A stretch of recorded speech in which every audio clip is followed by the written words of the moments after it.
नमोस्तु महश्री, नमोस्तु महश्री, नमोस्तु महश्री। मुनि तरह के चरणों में बारंबार नमोस्तु। प्रश्नों के लिए सीधे चलते हैं मंचासीन मुनि संघ के चरणों में। और सर्वप्रथम निवेदन है पूज्य शुल्लक से 105 समादर सागर जी महाराज से कि अपने प्रश्न के माध्यम से हमें लाभान्वित करें।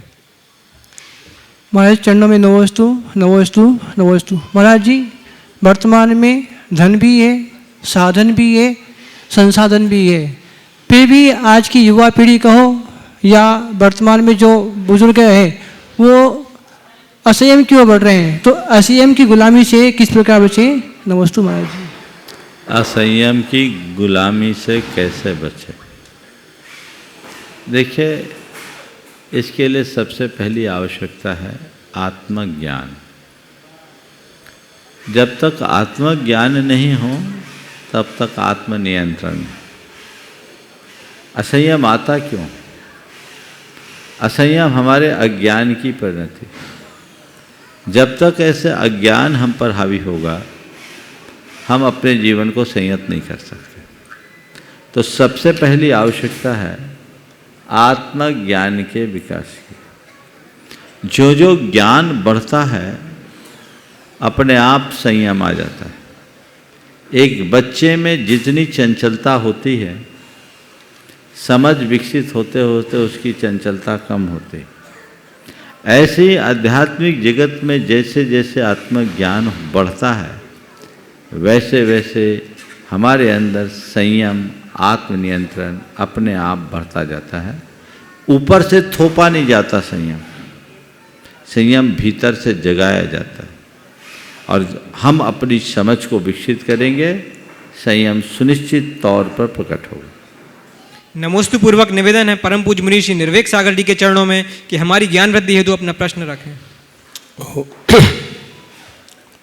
मुनि श्री को नमोस्तु करते हुए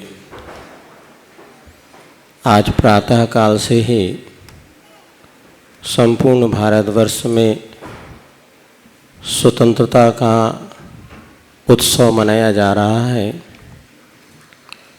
स्कूली बच्चे भारत माता की जय के माध्यम से सारे आकाश को गुंजायमान कर रहे हैं और अपने भारत को और विकसित बनाने के लिए कटिबद्ध होते नज़र आ रहे हैं।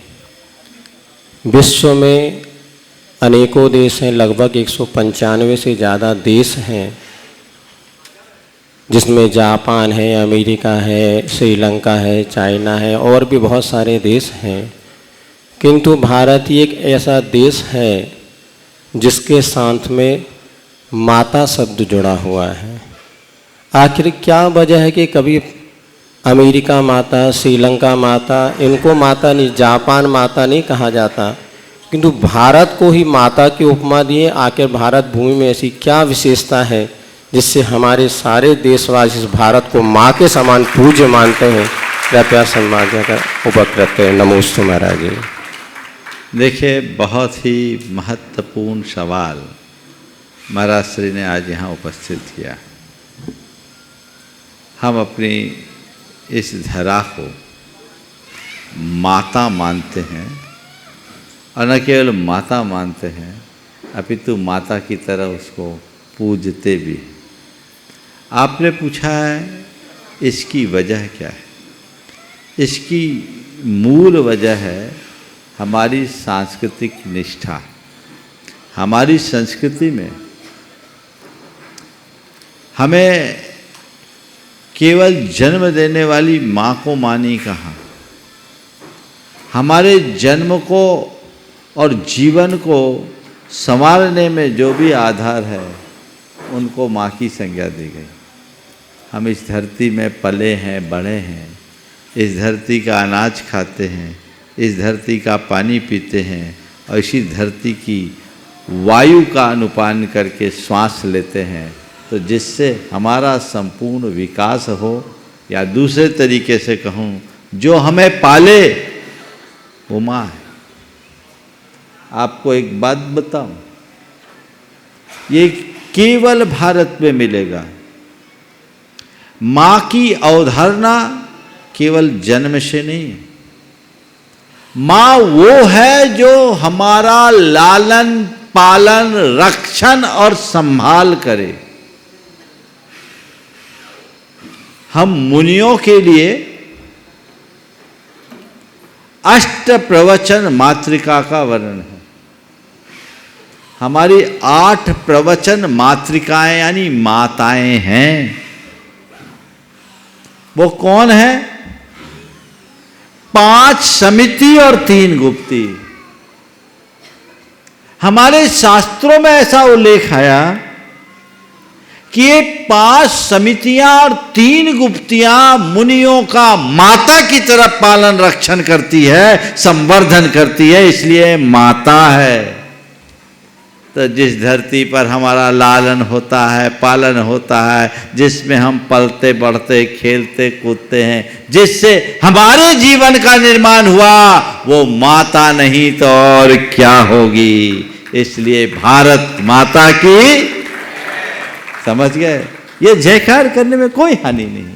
ये माँ है क्योंकि यहाँ हमारा पालन पोषण हुआ। और देखिए, हमारे यहाँ गंगा को माता कहा जाता है, हमारे यहाँ गाय को माता कहा जाता है।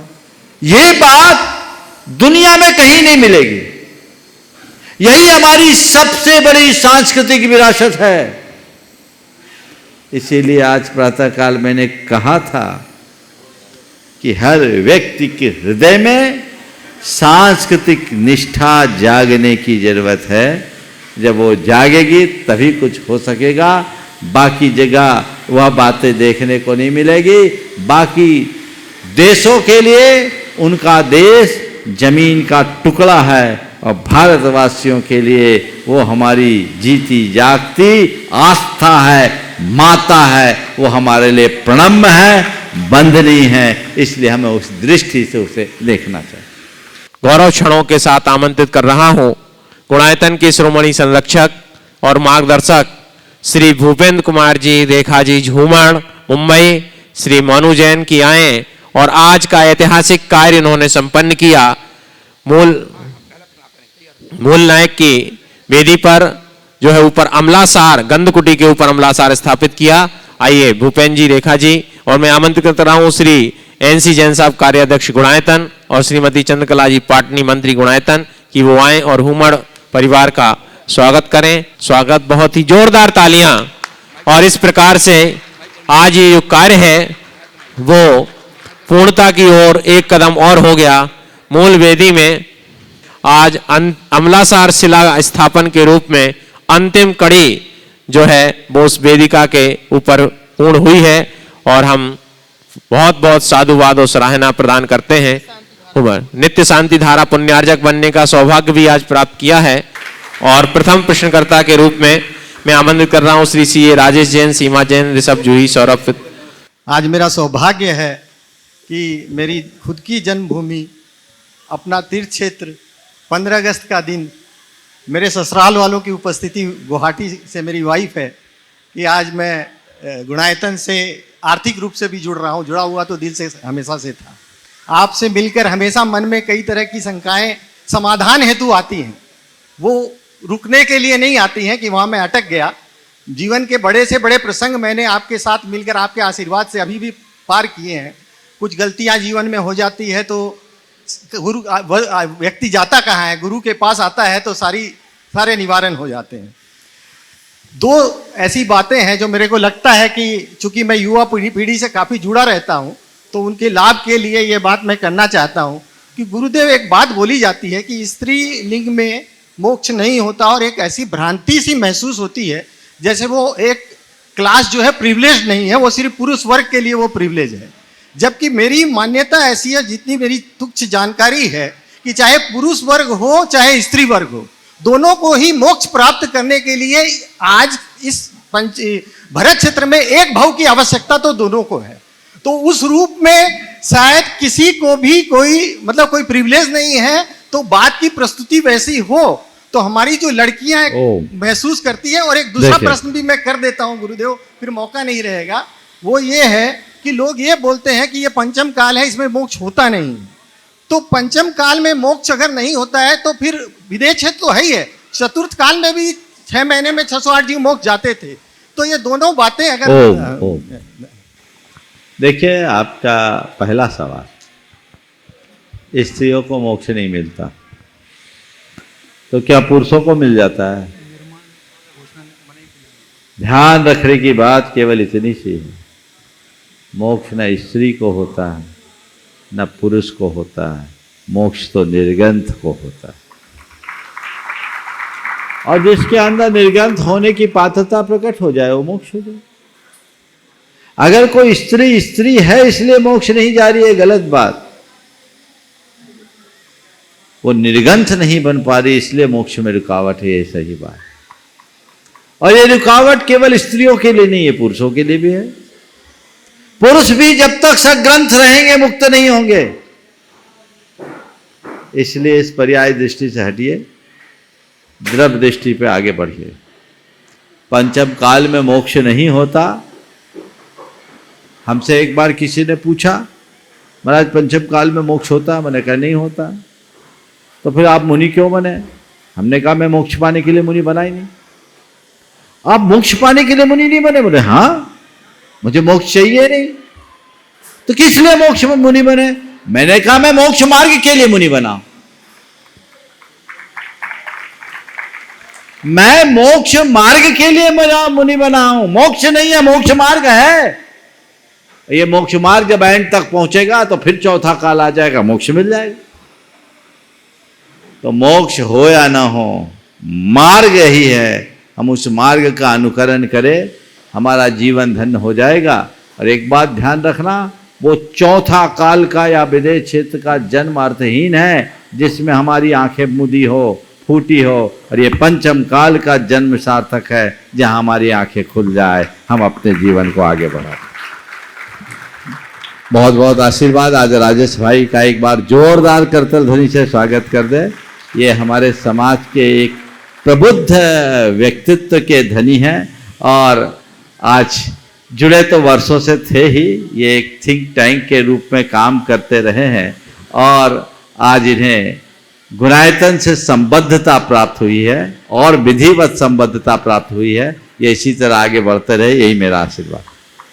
सौभाग्यकांक्षिणी श्वेता कासलीवाल, हीराका का परिवार, औरंगाबाद, महाराष्ट्र। नमोस्तु गुरुदेव, नमोस्तु गुरुदेव, नमोस्तु गुरुदेव।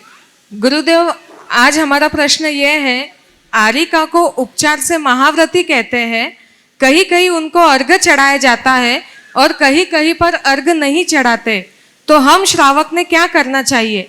अगर अर्घ चढ़ाना है तो क्यों चढ़ाए और नहीं चढ़ाना है तो क्यों नहीं चढ़ाए? गुरुदेव इसका समाधान करें। देखिए, ये एक विवादास्पद सवाल है, समझ गए? आपने दोनों बातें अपने मुख से कह दी। हम तो इतनी बात जानते हैं, आचार्य कुंदकुंद ने जो बंदनी है उसका स्वरूप बता दिया और कहा, जे 22 परिस सहंति सत्य सही संजुता ते होंति बंदनिया सुरासुर मानुषे लोए। जो 22 परिसों को शक्ति सहित होकर के सहन करते हैं, ऐसे निर्गंथ मुनि वंदनी हैं। और अवशेषा जय लिंगी चेले ने पर गैया ते होंत इच्छ निजा, वो इच्छाकार के योग हैं। तो व्यवस्था आचार्य कुंदकुंद ने अलग अलग दी है। अब आपने सवाल किया हम उनको अर्घ्य चढ़ाएं तो क्यों और नहीं चढ़ाएं तो क्यों? तो ये सवाल उनसे पूछो कि हम क्यों चढ़ाएं। जो चढ़वाते उनसे पूछो, मुझसे क्या पूछती हो? हमारे संघ में ये परंपरा नहीं है और ये उसकी वजह है क्योंकि आगम में इसका विधान नहीं। समझ गए? चलिए। नमोस्तु गुरुदेव, नमोस्तु गुरुदेव। श्री विजय जी झांझरी, भीलवाड़ा, ट्रस्टी गुणायतन। और नमोस्तु महाराज श्री, इच्छा में महाराज श्री। महाराज श्री, मेरा पर्सन है, पर्सन तो ऐसे ज़्यादा नहीं है लेकिन है ना, हमारे बच्चों के मन में थोड़ा कन्फ्यूज है। मैं बोलती हूँ पृथ्वी नहीं घूमती है और ये बोलते हैं पृथ्वी घूमती है। मैं सूरज चांद के लिए बोलती हूँ तो बोलती है हम तो आपकी बात नहीं मानेंगे। बोलते तुम सही भी है, मानेंगे भी, लेकिन हम मानेंगे भी नहीं। तो इसका क्या सवाल होता है? अब उनके सामने अपना दिमाग मत घुमाओ। पृथ्वी घूमती है तो घूमने दो और सूरज चांद घूमते हैं तो घूमने दो। दिमाग लगाने में कोई सार नहीं है, वो अपनी जगह सही है, आप अपनी जगह सही। इस विषय में मैंने कई बार अपना दृष्टिकोण प्रकट किया। चलिए। महाराज जी, जैसे नई साल तो जैसे लगती है, दुनिया 1 जनवरी से मनाती है, तो वो भी कोई ये सब एक वैश्विक कैलेंडर आजकल चालू हो गया, इसलिए बदल गया। आज हम चैत से मनाते, कभी शक संवत था, उससे पहले बीज निर्माण संवत था। ये तो समय समय में परिवर्तित होता रहा। नमस्ते हाँ? महाराज।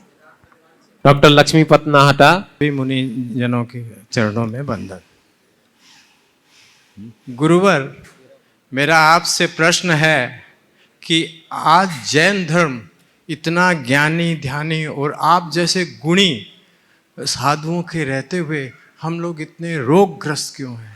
क्यों आज घर घर में मधुमेह, रक्तचाप जैसी बीमारियां संक्रित है, जहां आप आचार विचार और आहार की इतनी सुंदर व्याख्या करते हैं, इतना सुंदर उपदेश देते हैं, क्या हम इन उपदेशों को निकलते ही भूल जाते हैं? ये एक ऐसी लाइन में विडंबना इसका उत्तर है। आज हमारी समाज गुरुओं को मानती है, गुरुओं की नहीं मानती। समझ गए ना? बस इसमें ही सारा उत्तर है। जिस दिन मानने लगोगे रंगत बदल जाएगी। सीए श्री सम्यक जैन प्रज्ञा। हालांकि डॉक्टर साहब ने ये जो चिंता व्यक्त की है बहुत गंभीर है, चिंतनीय है। अपनी जीवन शैली में बदलाव लाना चाहिए। जैनियों में संतुलित जीवन शैली का अभाव, स्ट्रेस बहुत ज़्यादा है, दिनचर्या सबकी उठपटांग हो चुकी है। अब दिनचर्या तो लगभग समाप्त हो गई, रात्रिचर्या शुरू हो गई। इन सब चीज़ों से जो असंतुलन हो रहा है वो अनेक बीमारियों को जन्म दे रहे। हमें इन पर गंभीरता से विचार करना चाहिए और अपनी प्रवृत्तियों में युक्ताहार विहार को जोड़ना चाहिए। श्री सुनील जी जैन बड़जात्या के साथ श्री दिगंबर जैन महिला संगठन गुवाहाटी। श्री दिगंबर जैन गुवाहाटी समाज पूर्वोत्तर प्रदेश दिगंबर जैन महिला संगठन की ओर से गुरुदेव को त्रिबार नमोस्तु नमोस्तु नमोस्तु। हम सब यही चाहते हैं कि जब भी आपका यहाँ से विहार हो गुरुवर, गुवाहाटी की ओर ही हो, हम आपको श्रीफल भी भेंट करना चाहते हैं। हमारे अध्यक्ष महावीर जी का विनम्र निवेदन था कि आप जरूर गुरुदेव के यहाँ जाइएगा और उनको श्रीफल भेंट करिएगा। तो गुरुदेव के चरणों में हम सब श्री दिगंबर जैन पंचायत गुवाहाटी पूर्वोत्तर प्रदेश दिगंबर जैन महिला संगठन की ओर से त्रिबार नमोस्तु नमोस्तु नमोस्तु। महाराज श्री के चरणों में त्रिबार नमोस्तु नमोस्तु नमोस्तु। भगवान के माता पिता किसको बनाना चाहिए और उनके क्या कर्तव्य होने चाहिए? और आजकल शंका में मैंने ये देखा है कि बहुत छोटे छोटे भी भगवान के माता पिता बन रहे हैं, तो महाराज श्री क्या ये उचित है? देखिए, इसमें अनुचित क्या है? भगवान के माता पिता कौन? जिसको दृढ़ श्रद्धालु हो, कुलाचार का पालन करता हो, वैराग्य संपन्न हो, जिसके अंदर देव शास्त्र गुरु के प्रति प्रगाढ़ भक्ति हो, ऐसा व्यक्ति जिसका अपने आप पर नियंत्रण हो, भले वो अल्प उम्र का हो, माँ बाप बन सकता है। आप कह रहे कि माता पिता बहुत कम उम्र के लोग बनने लगे हैं, उनको देखकर आप लोगों को प्रेरणा लेनी चाहिए कि देखो ये इतने कम उम्र में ब्रह्मचर्य की आराधना करने का 80 धारा व्रत स्वीकार कर रहा है, हम कब लगे? स्वीकार करना चाहिए। एक व्यक्ति माता पिता बने, माता पिता तो बनाया गया बाद में, ब्रह्मचर्य लिया, दृष्टि किया, उनके छोटे भाई की मृत्यु हुई। सोच देखो, छोटे भाई की मृत्यु के बाद उसकी धर्मपत्नी ने आजीवन ब्रह्मचर्य व्रत लिया, तो उसके बड़े भाई की पत्नी ने अपने पति से कहा देखो वो अपने पति को खो करके ब्रह्मचर्य ले रही है, तो हम लोगों को भी कुछ नसीहत लेना चाहिए और हम लोगों को भी ब्रह्मचर्य का संकल्प ले लेना चाहिए। उन्होंने ब्रह्मचर्य ले लिया। उम्र ज़्यादा नहीं थी, लेकिन ब्रह्मचर्य ये है वैराग्य। अब तो 80-80 साल की उम्र में भी लोगों की लालसा नहीं होती। हमसे एक बार एक दादाजी आए, बोले महाराज मैं ब्रह्मचर्य का अभ्यास कर रहा हूँ। लड़खड़ाती काया थी। मैंने पूछा दादा आपकी उम्र कितनी? बोला 82 साल। हमारे 82 बरस की उम्र में अभ्यास करोगे, परलोक में जाके पालोगे। इसलिए जो अच्छी निर्बाध साधना कर सके वो ब्रह्मचर्य ले सकता है, और उसे ही माता पिता बनाना चाहिए। माता पिता बनने के बाद अखंड ब्रह्मचर्य का पालन होना ही चाहिए। हो गया? चलिए नमस्ते। बोलो जल्दी से। गुरुदेव नमोस्तु नमोस्तु नमोस्तु। गुरुदेव, हर व्यक्ति अपना रिमोट कंट्रोल दूसरे के हाथ में दे करके रखता है। यदि सामने वाला व्यक्ति उसको अच्छे शब्द कहते हैं तो वो बहुत खुश हो जाता है, और दुख के कोई भी शब्द कहते हैं तो वो दुखी हो जाता है। तो हर व्यक्ति को क्या करना चाहिए? उस पर अपना रिमोट अपने हाथ में रखना चाहिए। तुम्हारी दशा ही उल्टी है। ऑन किया तो जल गए, ऑफ किया तो बुझ गए। भैया, लाइट को ऑन ऑफ करके जलाए बुझाए समझ में आता है, लेकिन खुद को तो बचा के रखे। आशीर्वाद। सतना प्रेमी परिवार कटनी सतना दोनों। सभी मुनिराजों के चरणों में नमोस्तु। महाराज जी, आज की शिक्षा प्रणाली सिर्फ एक व्यवसाय बन के रह गई है। अच्छी शिक्षा और संस्कार पाना अब बड़ा मुश्किल सा होता जा रहा है। डिजिटल भारत तो बनता जा रहा है, पर आज का युवा अपने जीवन में आगे बढ़ने की दिशा उसको मालूम नहीं है। ये शिक्षा प्रणाली आज के नवयुवकों को ना कोई दिशा दे पा रही है, ना कोई अच्छा जीवन। तो महाराज जी, मेरा सवाल आपसे यह है कि शिक्षा प्रणाली में ऐसे क्या बदलाव होने चाहिए जिससे आज के युवा को सही दिशा मिले? कृपया मार्गदर्शन दीजिए। आज के प्रातः काल के प्रवचन मैंने इस पर पर्याप्त प्रकाश डाला है, इसलिए, और ये सवाल अक्सर उठते रहते हैं, तो मैं इस पर पुनरावृत्ति से बचना चाहूँगा। आशीर्वाद। आर्यंत। महाराज श्री के चरणों में बारंबार नमोस्तु नमोस्तु नमोस्तु। महाराज श्री, अक्षर देखने में आता है कि बचपन में की गई गलतियों की सजा हमें बाद में भुगतनी पड़ती है। तो महाराज श्री, मेरा सवाल ये है कि माता पिता को अपने बच्चों को कैसे संस्कार देने चाहिए ताकि उनका भविष्य उज्जवल हो, और माता पिता को अपने बच्चों को कैसे प्रेरित करना चाहिए? कृपया मार्गदर्शन दीजिए। बहुत अच्छी बात है। बच्चों को ऐसे प्रगाढ़ संस्कार देने चाहिए कि बच्चे अपनी मर्यादा और सीमाओं का बोध रखें, उचित अनुचित का ज्ञान वो प्राप्त कर लें। उनके हृदय में पाप, भीरता और संवेदनशीलता जागृत होनी चाहिए। यदि ये सब बातें उनके हृदय में जग जाती है तो बच्चे को फिर बड़े होने के बाद कठिनाई नहीं हो। साथ ही साथ बच्चों को अपने जीवन के अनुभवों का पाठ पढ़ाना चाहिए, और उन्हें इस बात का एहसास कराना चाहिए कि बच्चों कि हमने अपने जीवन में ये गलतियाँ की, मैं नहीं चाहता कि इसकी पुनरावृत्ति तुम भी करो। उन गलतियों से सीख बच्चों को हो तो बच्चों में बड़ा बदलाव होता है। एक गलती माता पिता करते हैं।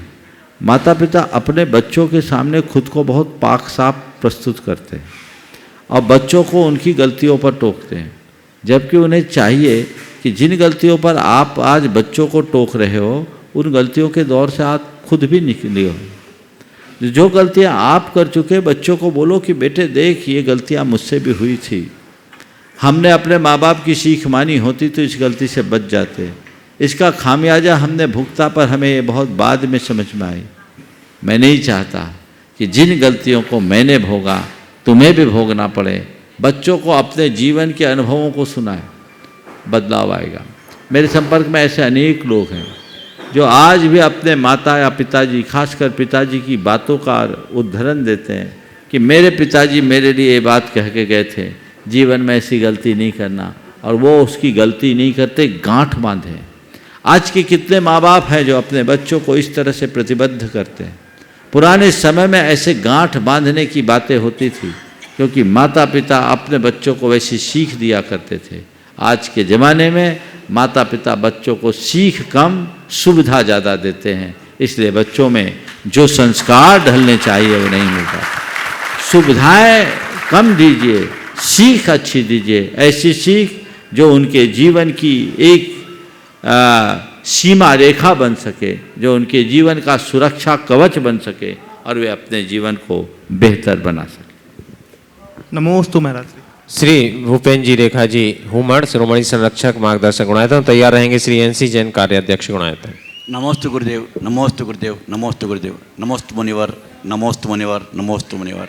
सब इच्छा में महाराज श्री गुरु के आशीर्वाद से और कभी कभी अपने पुण्य से मंगल कार्य करने के प्रसंग आते हैं, और अब प्रसंग सक्सेसफुल हो भी जाते हैं। वो सब प्रसन्न, वो उस वक्त एक बहुत अलग अनुभूति होती है। ऐसा लगता है कि बहुत खुश हो रहे हैं, बहुत अच्छा काम हो रहा है, बहुत अच्छा काम हो रहा है, और बहुत सुख महसूस होता है। पर क्या ये सच्चा सुख है महाराज जी? बस वहाँ से निकले अच्छा काम कर करके सब लोगों ने वाह वाह किया, ऐसा लगा कि अरे बहुत अच्छा काम हो गया, बहुत अच्छा काम हो गया, और बाहर निकलने के बाद में कुछ घंटों के बाद में ऐसा लगता है कि हम वहीं हैं जहाँ थे। तो इसे क्या सच्चा सुख से ही कहते हैं क्या? बहुत अच्छा सवाल किया है। इससे पहले कि मैं भूपेंद्र जी के, रेखा जी के सवाल का उत्तर दूं, सबसे पहले मैं चाहूँगा एक बार जोरदार करतल ध्वनि से इनका अभिनंदन कीजिए। आज इनके हाथों एक बहुत उत्तम कार्य संपन्न हुआ। गुणायतन के निर्माण में इनका बड़ा योगदान है। इस गुणायतन में बनने जा रहे मंदिर में मूल वेदी और पूरे शिखर का पुण्यार्जन इनके परिवार ने किया।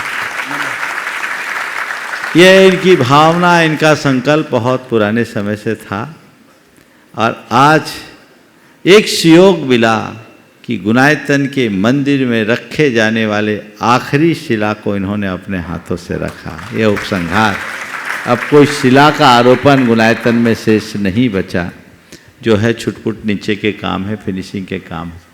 ये जो कार्य आज आपने किया है, ये कई पीढ़ियों के उद्धार का कार्य। शास्त्रों में जिन मंदिर के निर्माण को सातिशय पुण्य के बंध का कारण बताया, उस मंदिर के निर्माण में जिसका भी योगदान है, जब तक वो मंदिर रहेगा, उस मंदिर में जितने लोग आकर के पूजा अर्चा करेंगे, उनके द्वारा अर्जित पुण्य का 6वां भाग उस व्यक्ति के खाते में आएगा। यही कारण है कि हमारे देश में पुराने समय में लोग अपना द्रव्य बचा बचा कर धर्मायतनों का निर्माण किया करते थे। हम तो उस परंपरा में पले बढ़े लोग हैं जहाँ चक्की पीस पीस कर अपना गुजारा करने वालों ने भी मड़िया बनाई, मंदिर का निर्माण किया। ये हमारी संस्कार है। हम उस परंपरा में पले बढ़े लोग हैं जहाँ खुद रूखी रोटी खाकर भगवान के आगे घी की ज्योत जलाने की परिपाटी है। ये एक बहुत उत्तम कार्य। यद्यपि गुणायतन से पूरा विश्व जुड़ा और पूरे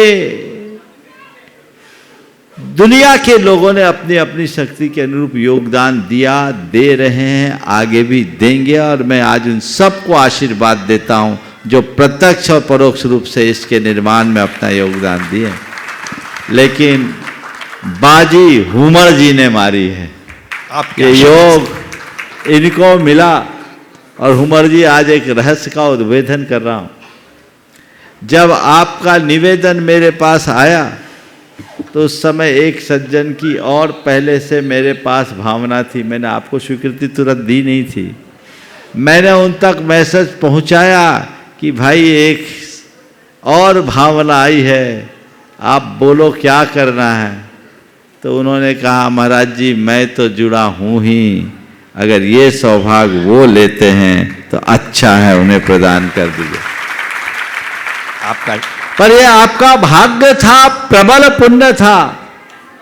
शाश्वत तीर्थ में इतना बड़ा पुण्य लाभ हर किसी को नहीं मिलता। ये सौभाग्य आज आपको और आपके परिवार को मिला।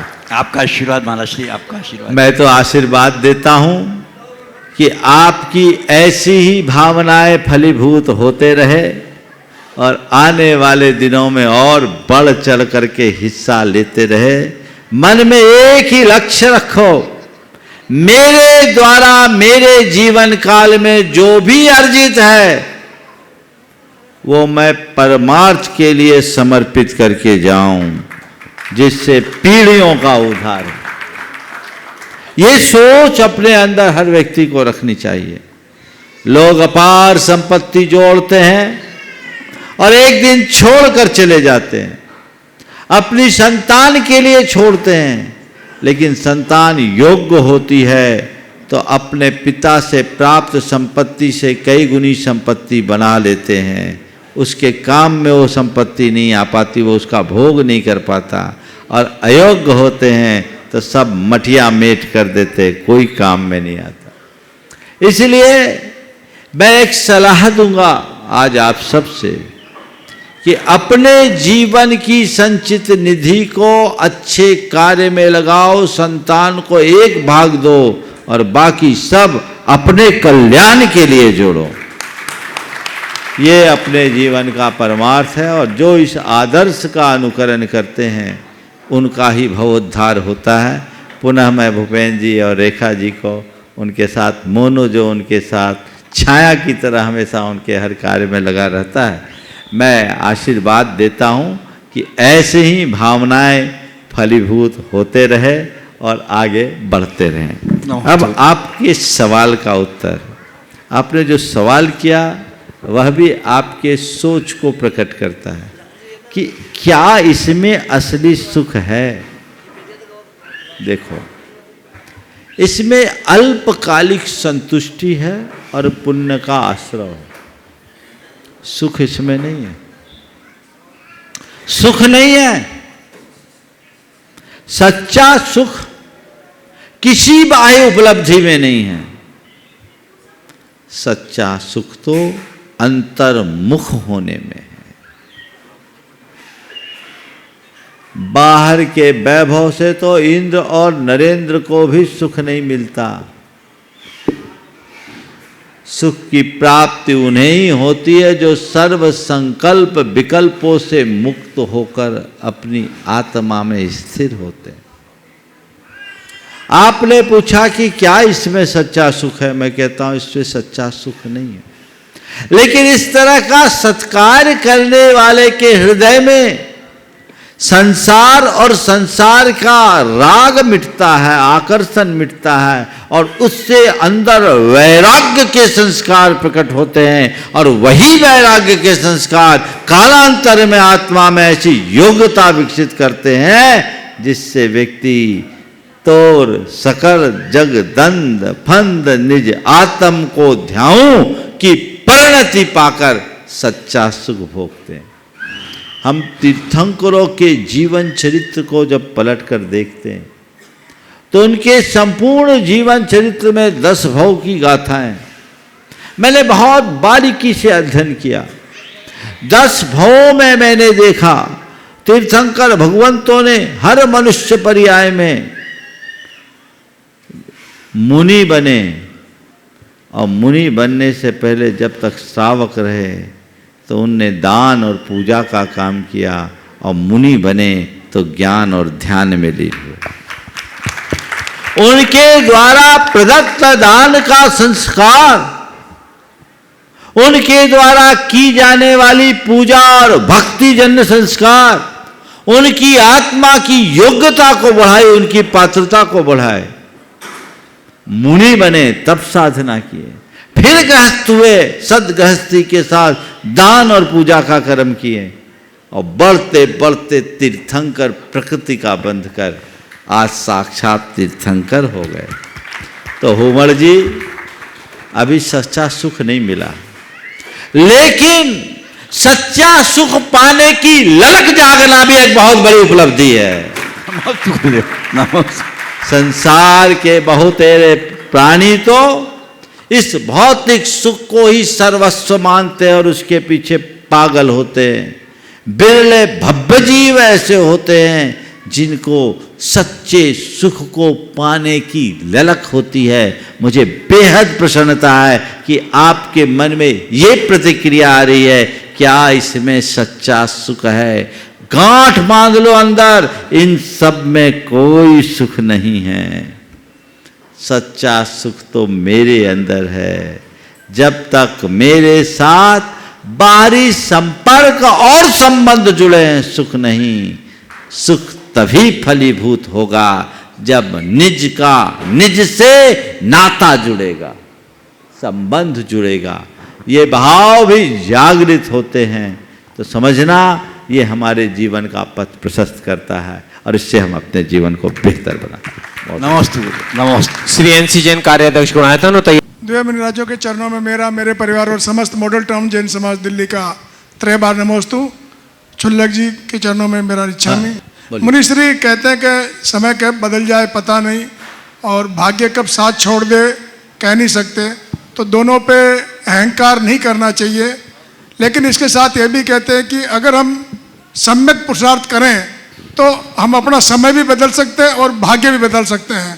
तो कैसा सम्यक पुरुषार्थ हो कि हम अपना समय और भाग्य इसी अनुरूप करें कि हमारा जीवन आगे ठीक हो जाए। जरा बहुत अच्छा, आपके प्रश्न में 2 दिशा है। समय कब बदल जाए और भाग्य कब साथ छोड़ दे कहा नहीं जा सकता, इसलिए अहंकार नहीं करना चाहिए। लेकिन हम समय को बदल पाए और भाग्य को बना पाए उसके लिए प्रयास क्या करें? सम्यक पुरुषार्थ। समय को हम बदल लें और अपने भाग्य को बना लें, उसके लिए क्या पुरुषार्थ करें? बस एक ही काम करो, प्रमाद छोड़ो। प्रमाद छोड़ो, उद्यमी बनो, तत्पर रहो। हमारे हाथ में केवल वही है। यदि व्यक्ति के हृदय में सच्चा तत्व ज्ञान हो और व्यक्ति अपने लक्ष्य के प्रति समर्पित होकर उत्साह के साथ लग जाए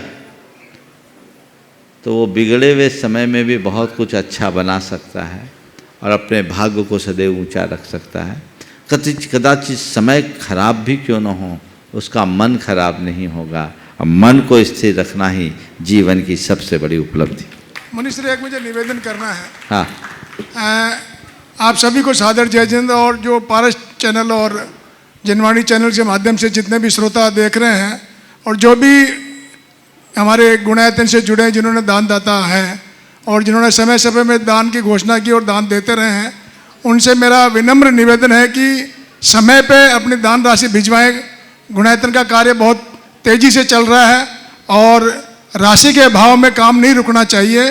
तो मेरा एक बार पुनः सबसे करबद्ध निवेदन है कि जिसने दान राशि दी है, जो भी समय लिया है, समय अनुसार अपनी दान राशि गुणायतन में भिजवा दें ताकि हमारा काम सुचारू रूप से चल सके। ओम, देखो एक बात मैं कहूँगा आप सबको, आपके भले की, फायदे की बात बताऊं। तुम लोग जिन लोगों ने दान देने का भाव रखा है, दान तो देना ही है। अभी दोगे तो सब लग जाएगा, बाद में दोगे तो पता नहीं कहाँ लगेगा। लगेगा तो अच्छे ही काम में, लेकिन अभी दोगे तो उसी में लगेगा जिसमें आपको लगाना है। इसलिए जिनकी भी जो भी कमिटमेंट्स हैं, जितनी जल्दी हो सके देव। सामने वाला मांगे ऐसी प्रतीक्षा ही मत करो, आगे होकर के देना चाहिए। जिस दिन तुमने बोला पुण्य उस दिन नहीं आता, पुण्य तो उसी दिन आता है जिस दिन तुम छोड़ते हो, जिस दिन तुम देते हो। इसलिए अभी जो कार्याध्यक्ष महोदय ने आप सबसे बात की है, उस बात को गंभीरता से समझना चाहिए और सभी लोगों को, न केवल यहाँ की बात कर रहा हूँ, कहीं भी कमिटमेंट करे तय समय पर करना चाहिए। और आप सबसे भी मैं कहता हूँ, जिनकी भी देनदारियाँ हैं, पहली कोशिश प्रतिष्ठा के पहले मेरा पैसा लग जाए, कर्जदार न बनूं। कई जगह तो मैंने देखा भगवान विराजमान किए और वो भी कर्जे में।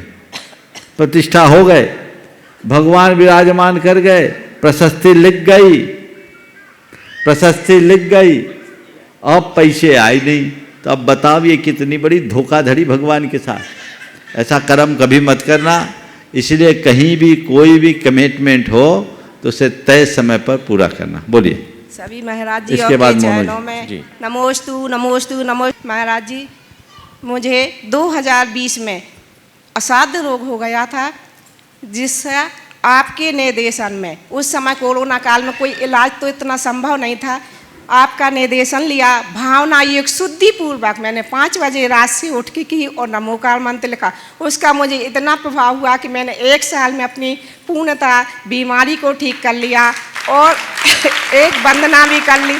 पर महाराज जी, मेरा ये है कि इस बीमारी का नाम सुनते ही ना मुझे घर वाले परमिशन देते आगे बढ़ने के लिए। मैंने गुरुदेव से कुंडलपुर में कुछ नियम मांगे थे, तो उन्होंने बोला जो कर रही हो दृढ़ता से करो, इसमें शिथिलता नहीं आना चाहिए, आगे सब देखिए।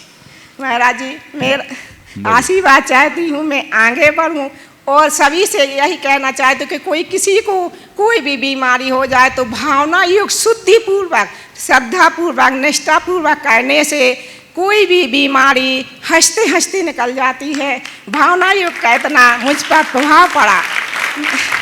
देखिए, एक बार जोरदार करतल ध्वनि से विभा जी का सम्मान कीजिए। इन्होंने आज अपना जो अनुभव प्रस्तुत किया है, ये इनका ही नहीं, ऐसा अनुभव अनेक लोगों का है। ध्यान रखें। और इन्होंने जितनी शुद्धता और निष्ठापूर्वक किया, मैं और खुलासा ही कर दूं, ये तो नाम नहीं बता दूं, ये कैंसर से ग्रसित थी और आप कल्पना कर सकते हैं पैदल वंदना करके आए।